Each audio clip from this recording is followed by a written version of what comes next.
Hey there folks, I'm Mark from Spectrum Pulse, and today we have, from the Turnpike Troubadours, A Cat in the Rain. So let's swing around to talk about that other massive event in country music that occurred alongside the release of Zach Bryan's self-titled album. And credit to Zach Bryan for shouting it out on that album that same day. The newest return for the Turnpike Troubadours. And it was one that seemed surprisingly contentious, beyond just the relief that Evan Felker managed to pull the band together for anything after the past 6 years. And that was the presence of Shooter Jennings on production. And he's got a bit of a reputation for kind of doing his own thing with a mix in comparison with this band, normally keeping things in a tighter circle. And you know, to the Turnpike purist, there are changes here that are gonna feel sacrilegious. The mix is cleaner than ever. Kyle Nix's fiddle is lower in the mix comparison with the guitars or the pedal steel or even the accordion. The vocals are cranked way louder, especially the more robust backing harmonies. And following from A Long Way in Your Heart, the tempos here, they're even more steady, mid-tempo.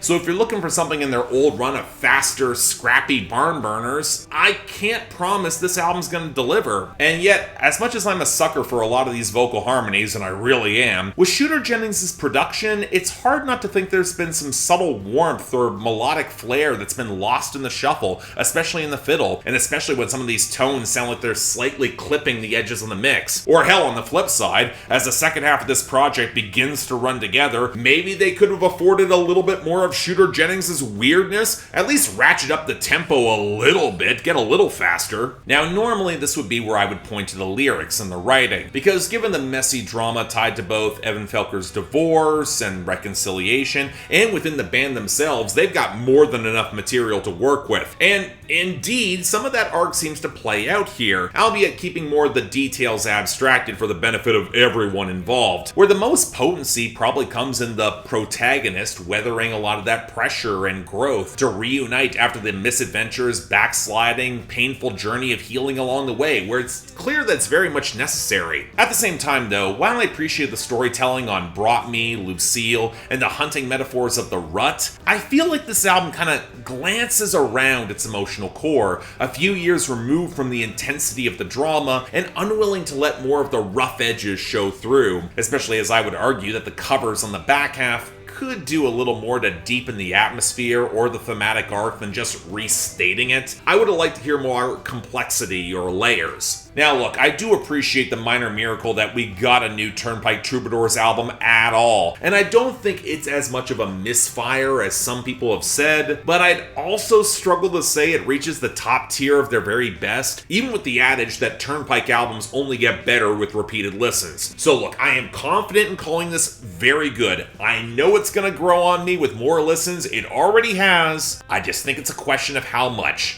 We will have to see. So yeah, thanks a lot for watching. If you'd like to see more reviews, please be sure to like, comment, share, and subscribe. I'm especially curious for those Turnpike purists where you guys fall on this album. I know it's been contentious in certain parts of the internet. I'm curious to see where y'all fall.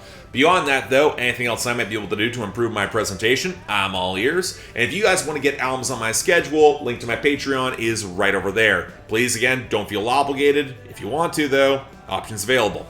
Till then, I'm Mark, you're watching Spectrum Pulse, and I'll see you next time.